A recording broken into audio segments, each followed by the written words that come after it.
son is seriously sick. Come now. What? I'm coming right now! Yura was scrubbing the marble countertop when her phone rang for the third time in less than a minute. She ignored it. Her hands were wet, her gloves slippery, and this job paid too well for mistakes.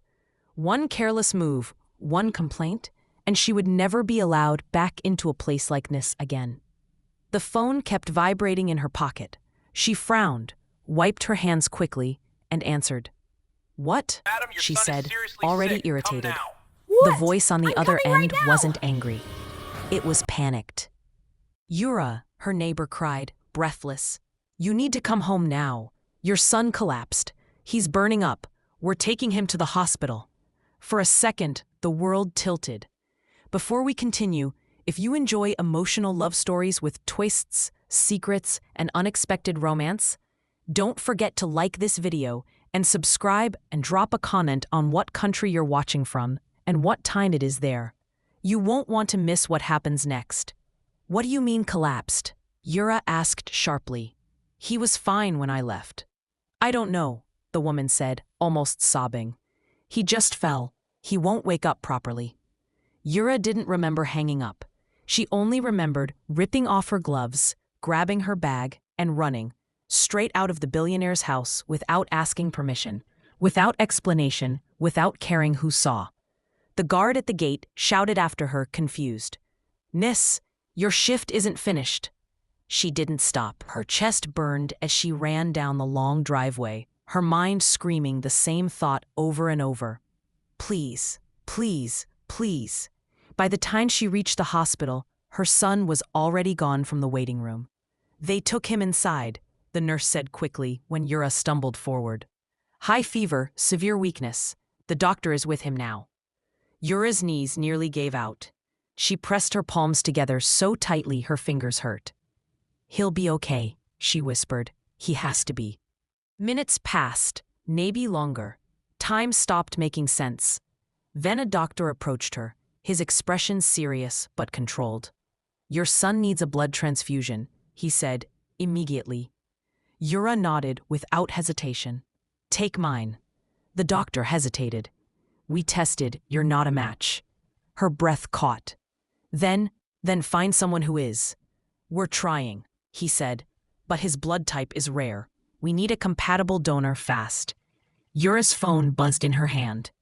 An unknown number. She stared at it blankly. Then it rang. She answered without thinking. "Where are Over you?" the phone, where are you? You didn't finish your shift before leaving. I had to leave. I'm so sorry. A man's voice asked, calm but firm. "You left my house without finishing the job." Yura swallowed hard.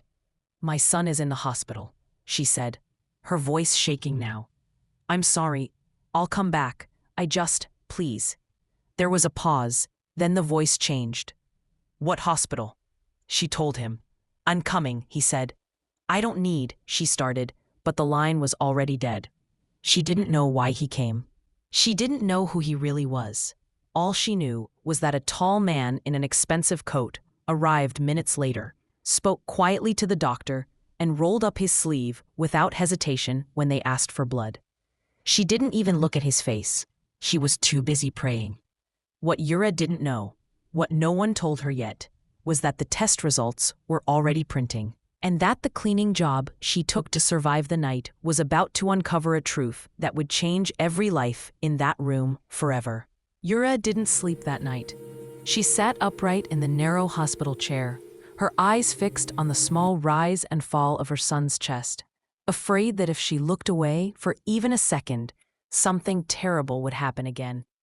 The doctor had said the transfusion worked, that the fever was dropping, that he was stable now. But fear doesn't disappear just because someone tells you to calm down. Her phone buzzed softly. A message. "You can take tomorrow off. I've arranged it." She frowned at the screen. She hadn't given the man her number. She hadn't asked for help. She hadn't even thanked him properly. Everything about the night felt unreal, like she'd stepped into someone else's life by accident. She typed back slowly. "Thank you. I'll come finish the job when my son is better." The reply came almost immediately. "Take care of him first." That was all. No lecture, no questions, no conditions.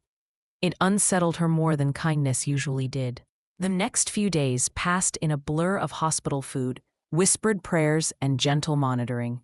When they were finally discharged, Yura carried her son home like he might break if she loosened her grip. That was when she noticed the letter slipped under her door.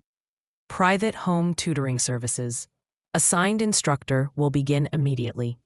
She stared at it, confused. She hadn't applied for tutoring. She couldn't afford tutoring. Her hands shook slightly as she read the name printed neatly at the bottom. Seo Min-jae. The knock came that same afternoon. Yura opened the door cautiously.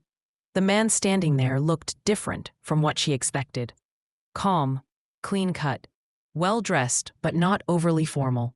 His expression was polite, his posture relaxed, his eyes observant in a way that made her straighten instinctively. "Mrs. Han?" he asked gently. "I'm Min-jae." She hesitated. "The tutor?" He nodded. "If this isn't a good time—" "No," she said quickly, stepping aside. "Please, come in." Her son peeked out from behind her leg, pale but curious. The man noticed immediately. He crouched to the child's level without being asked, his voice softening. "Hi," he said. "I heard you're very brave." Her son studied him for a moment, then smiled. Yura felt something tighten in her chest. They sat at the small table. The man didn't rush. He didn't push. He asked gentle questions. Listened carefully, and somehow noticed things others never did. When her son tired, when his head hurt, when he needed a break. "You don't need to push him today," Min-jae said quietly after a while. "He's still recovering." Yura looked at him, surprised. Most tutors just follow the schedule. He met her gaze calmly. Children aren't schedules. That was the moment she felt it. That strange, uncomfortable familiarity. Like she'd heard his voice before. Like she'd stood near him somewhere she couldn't quite remember.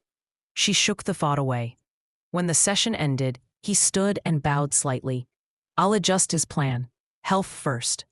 "Thank you," she said, meaning it. As he reached the door, he paused, glancing back at her. "I also manage a private residence nearby," he added casually. "If you ever need flexible work hours, let me know." Yura's heart skipped. She stared at him. "You manage it?" "Yes." He didn't say whose house it was. He didn't say he was the man who rolled up his sleeve without hesitation. And she didn't say that his presence made her uneasy in a way she couldn't explain. As the door closed behind him, Yura leaned against it, breathing slowly. Something about him wasn't adding up. And for the first time since that night at the hospital, she realized this wasn't over. Not even close. Yura noticed it the second day Min-jae came back. It wasn't something obvious. It was small, subtle. The way he reached for a glass of water in her kitchen as if he already knew where it was. The way he adjusted the chair her son sat on without asking, like he'd done it before. The way he listened, not just politely, but attentively, as if every word mattered. Don't forget to like, subscribe, and drop a comment if you believe Yura deserves to get her son back. Now back to Yura. She told herself she was imagining things. People were allowed to be kind. They were allowed to be observant. Not everything had to mean something more. Still, the feeling stayed with her. That afternoon, while her son worked through a simple reading exercise, Min-jae glanced at his wristwatch and frowned slightly. "He should rest now," he said calmly. 10 more minutes will only exhaust him." Yura hesitated. "The hospital said short sessions are okay." "Yes," Min-jae replied, nodding. "But his hands are shaking, see?" She looked closely and felt her chest tighten. He was right. "Let's stop," she said quickly, pulling her son into her arms. "You did great today." Min-jae watched them quietly, something unreadable passing through his eyes before he looked away. Later, when her son had fallen asleep on the couch, Yura offered Min-jae tea. He accepted without hesitation, sitting at the small table like he belonged there. "I appreciate what you're doing," she said carefully. "I didn't ask for a tutor, but he seems comfortable with you." "He's a good child," Min-jae replied. "Very perceptive." She smiled faintly. He always has been. There was a pause, not awkward, but thoughtful. You work nights, Min-jae said. It wasn't a question. Yura stiffened slightly. Sometimes. At the private residence? He continued, his tone neutral. Yes, she admitted. Just until things stabilize. Min-jae nodded slowly, as if confirming something to himself. That house can be overwhelming. Her fingers tightened around her cup. You've been there? I manage it, he said again, evenly. She searched his face, trying to place the feelings stirring in her chest. There was something about his voice, his presence, that made her uneasy in a way she couldn't explain. Not fear, not attraction. Just familiarity without memory. That night, after he left, Yura stood alone in the kitchen, replaying the day in her mind. The tutor who noticed everything. The man who appeared at the hospital without explanation. The voice that sounded too familiar to belong to a stranger. Across the city, Seo Min-jae stood by the window of his penthouse, his phone in his hand, staring at the dark reflection of his own face. He hadn't planned on seeing her again. He hadn't planned on getting involved, but now that he had, he couldn't ignore the truth pressing at the edges of his thoughts. The woman cleaning his house. The mother of the child whose blood matched his perfectly. The feeling that something from his past was no longer willing to stay buried. They felt like two different men to her, but to him, they were beginning to feel like the same life collapsing into one. And he knew, whether she was ready or not, that their worlds were moving closer to a collision. The collision didn't happen the way Yura expected. There was no shouting, no dramatic confrontation, no sudden confession. It happened quietly, in a way that made it impossible to undo. Yura arrived at the house later than usual that evening, still tired from the hospital nights and her son's recovery. She let herself in through the staff entrance, changed into her cleaning shoes, and went straight to work, determined to finish early and get back home. She didn't realize she wasn't alone until she heard a voice behind her.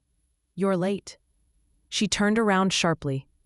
He was standing there, jacket off, sleeves rolled up, phone in his hand. Not the manager, not a guard. Him, the man who came to the hospital. The tutor. The voice she couldn't forget. Her breath caught. I didn't know anyone would be home. I wasn't supposed to be, he replied calmly. Plans changed. Something in his gaze made her uncomfortable. Not threatening, focused. Like he was finally looking at her without a role to hide behind. You manage this place, she said slowly, but you also teach my son. Yes. And you came to the hospital that night. Yes. She felt her heart pounding now. Why? Min-jae didn't answer immediately. He glanced toward the hallway, then back at her. Because the doctor asked me to. Her stomach dropped. Asked you what? To donate blood. The room felt suddenly too large, too quiet. They said you were a match, he continued evenly. An exact one. Yura took a step back without meaning to. That doesn't make sense. I thought the same thing, he said. So I asked them to run the test again. Her throat tightened. And? They got the same result. Silence pressed down between them, heavy and unbearable. No, she whispered. You're wrong. I wish I were, Min-jae said quietly. But the doctor was very clear. She shook her head, panic rising fast now. You don't know what you're saying. I know exactly what I'm saying, he replied, his voice steady but low. That child is biologically mine. The words hit her like a blow. Her knees weakened, and she had to grab the edge of the counter to steady herself. That's impossible, she said, her voice shaking. You don't know me. I don't know you. Min-jae watched her carefully. That's not true. Her head snapped up. Yes, it is. She didn't remember him. She remembered a night, fragments of it. Shadows and fear and pain, but not a face, not a name. Not this man standing in front of her now, calm and controlled, and completely unaware of what he'd just reopened. I never chose this, she said, her voice breaking despite herself. I never came looking for you. I never wanted anything from you. I know, he said quietly. That stopped her. I know you didn't, he continued, and I'm not here to demand anything either. She laughed bitterly. Then why tell me now? Because I won't pretend it isn't true, Min-jae replied. And because you deserve to know I won't disappear. Tears burned her eyes, but she forced them back. You don't get to decide that. You're right, he said immediately. You do. For a long moment, neither of them spoke. The house around them felt different now, smaller, claustrophobic, like a secret had filled every corner. Yura straightened slowly. I'm finishing my shift, she said tightly. After that, I'm leaving. Min-jae nodded. I'll be here. She turned back to her work, her hands trembling, her mind racing, knowing one thing with terrifying certainty. Their worlds hadn't just collided. They had shattered. Yura didn't finish cleaning that night. She left the house the moment she was able to steady her hands, walked past the gate without looking back, and didn't stop until she reached the bus stop at the corner of the street. She stood there long after the bus came and went, staring at nothing, her thoughts tangled and loud. She had buried that night for years, not because she had forgotten it, but because remembering had never helped her survive. By the time she got home, her son was asleep, his breathing calm and even. She sat beside him on the bed and watched his face, the curve of his cheek, the familiar line of his brow. Things she had always assumed came from her. Now she wasn't so sure. The next morning, Min-jae didn't come as the tutor, he came as himself. He stood at the door quietly, hands visible, posture careful, as if afraid one wrong move would send her running. Yura didn't invite him in. She didn't shut the door either. You don't have to talk to me, he said first. I just need to tell you what I know.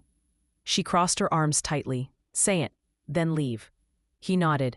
Years ago, there was a night I don't remember clearly. I was drinking. I was angry. I made choices I never examined because it was easier to pretend they didn't exist. Her chest tightened painfully. I don't remember faces, he continued, voice steady but low. I remember fragments, a place, a feeling that something went wrong. Yura swallowed hard. It did. He met her gaze without flinching. I believe you. That broke something in her. You don't understand, she said quietly. I didn't recognize you because I didn't want to recognize anyone. I never looked for you because I didn't want answers. I only wanted my child safe. I know, Min-jae replied, and I won't ask you to forgive anything. She laughed once, sharp and humorless. Good, because I don't know if I can. I'm not here to claim you, he said, or him. I'm here because the truth exists now, and pretending it doesn't would make it worse. Silence stretched between them. What happens now? She asked finally. Min-jae exhaled slowly. That depends on you. Her eyes burned. I don't want money. I don't want control. And I don't want Lee showing up whenever you feel guilty. He nodded immediately. Then I won't. That surprised her. I'll do what you allow, he continued. Nothing more. She studied his face, searching for arrogance, entitlement, expectation. She found none, just restraint, and something like regret that went deeper than words. You don't get to be his father just because blood says so, she said firmly. I agree, Min-jae answered. Being present is earned. Yura looked away, her heart pounding, realizing something she hadn't prepared for. The truth wasn't just something she heard.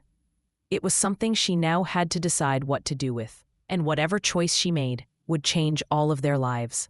Yura didn't tell him she was leaving. She didn't send a message. She didn't leave an explanation.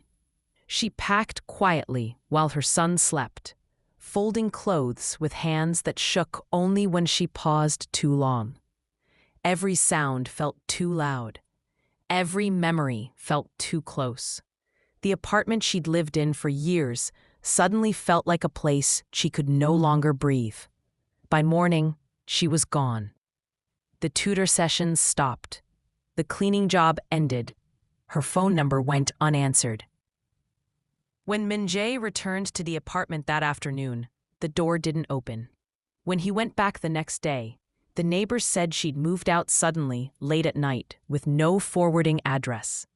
He stood in the hallway longer than necessary, his jaw tight, his thoughts spiraling. She hadn't asked for space. She had disappeared. At the hospital, he requested the records again, needing to see the truth one more time, as if repetition would make it easier to accept. The match was undeniable. The timing fit. The child's face lingered in his mind in ways he hadn't allowed before. He replayed her words over and over. I never chose this. I only wanted my child safe. For the first time in years, Min Jae felt something he didn't know how to manage. Helplessness. He stopped the tutoring contract himself. He instructed his staff not to look for her aggressively, not to trace her movements through banks or systems he could easily access. Power suddenly felt like something dangerous in his hands. If she had left to protect herself, the last thing he wanted was to prove she'd been right to fear him. Days passed, then weeks. The house felt emptier than it ever had. Not quieter, emptier. Every corner reminded him of how little he had noticed before, how many truths he had buried, because confronting them would have required change. At night, he sat alone in rooms too large to offer comfort, staring at his phone without touching it. Across the city, Yura stayed invisible. She took a temporary room under a different name. She avoided familiar streets. She kept her son close, watching him constantly, listening to every breath as if the world might take him again. She told herself she was doing the right thing. She told herself distance was protection. But late at night, when her son slept peacefully beside her, her chest ached with a different pain, the knowledge that running hadn't erased the truth. It had only delayed it. Neither of them knew how long this silence would last. Only that when it finally broke, it would demand something neither could avoid any longer. So Min Jae had built his entire life on control. Control over numbers, control over people, control over outcomes. Losing Yura shattered that illusion faster than any financial crisis ever had. Meetings blurred together. Assistants paused mid-sentence when they realized he wasn't listening. Contracts sat unsigned on his desk for days. When someone finally asked if everything was all right, he dismissed them with a look sharp enough to end the conversation. But the truth followed him everywhere. In the quiet moments when the penthouse lights dimmed and the city stretched endlessly below, he saw the same image over and over again. A small boy gripping his mother's hand, trusting her completely, unaware of the weight she carried for him. Min Jae stopped sleeping. When he did close his eyes, fragments returned. A night he had buried, anger he hadn't acknowledged, the terrifying possibility that what he had erased from his memory had never stopped existing, only waited. For the first time in his life, he didn't trust himself. He ordered a full internal investigation into his own past. Travel records, security logs, anything that could confirm where he had been 5 years ago, who had been around him, and why no one had ever forced him to confront the aftermath. The answers didn't absolve him. They only confirmed what he already feared. One evening, alone in his office, Min Jae finally did something reckless. He called her old number again. It didn't connect. He stared at the screen longer than necessary, then did something he had never done before. He bowed his head. I don't deserve forgiveness, he said quietly to the empty room.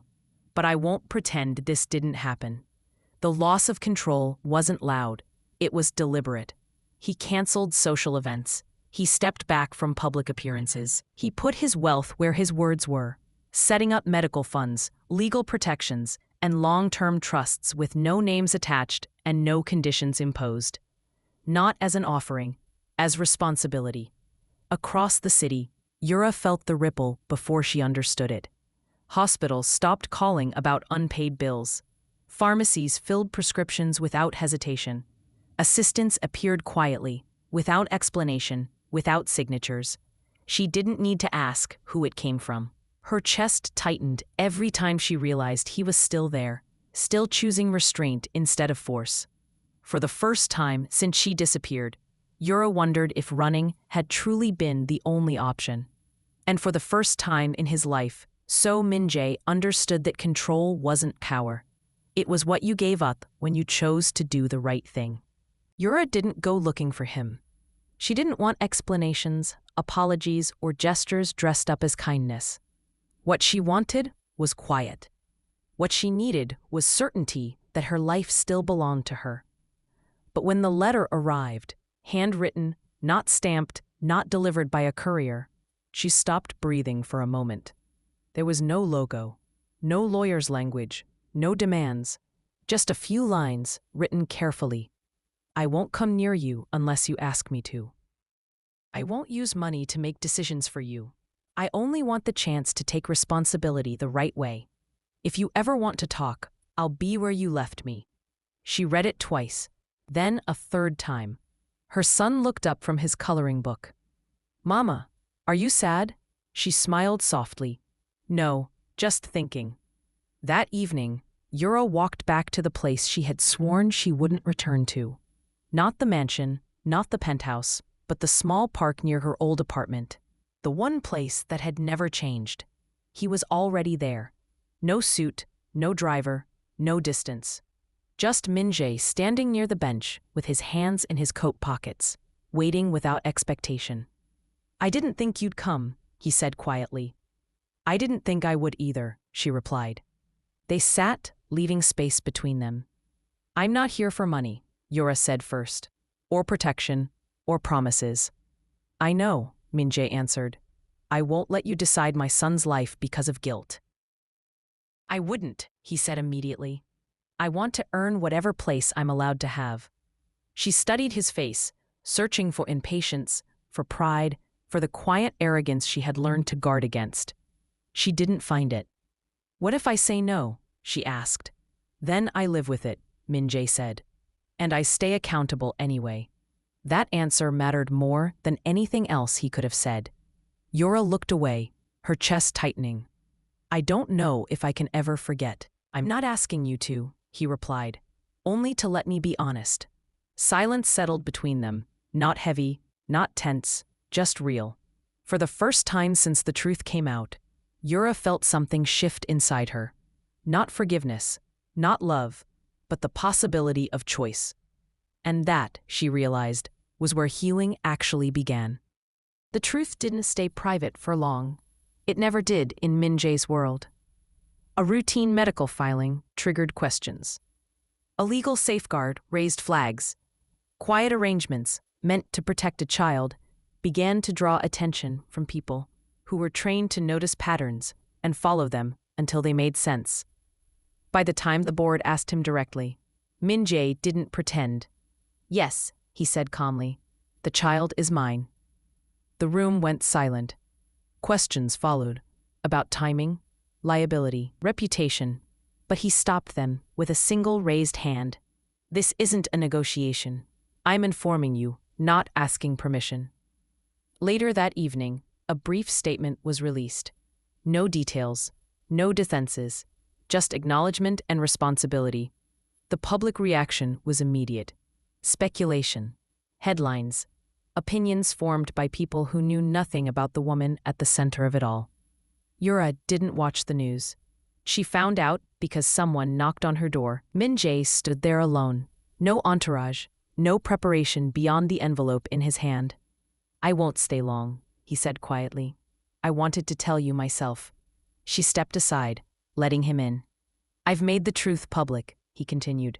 Not your story, not his. Only my responsibility. She nodded slowly. I assumed it would come out. He hesitated, then did something unexpected. He bowed, not as a gesture, as an apology. I am sorry, he said, his voice steady but low, for what I did. For what I didn't face, for the weight you carried alone. Yura's throat tightened. She didn't stop him. She didn't forgive him either. You can't undo it, she said quietly. I know, Min-jae replied, but I can stand in it. He placed the envelope on the table. Everything inside is yours to decide, he said. Legal protections, boundaries, no access unless you allow it. She didn't open it. I didn't ask you to go public, she said. I know, he answered. I did it because hiding felt like another form of harm. Silence filled the room. Finally, Yura spoke. My son doesn't need a public father. I agree, Min-jae said. He needs safety, consistency, truth, when the time comes. She met his gaze. And what do you need? He answered without hesitation. To be accountable, even if that means standing far away.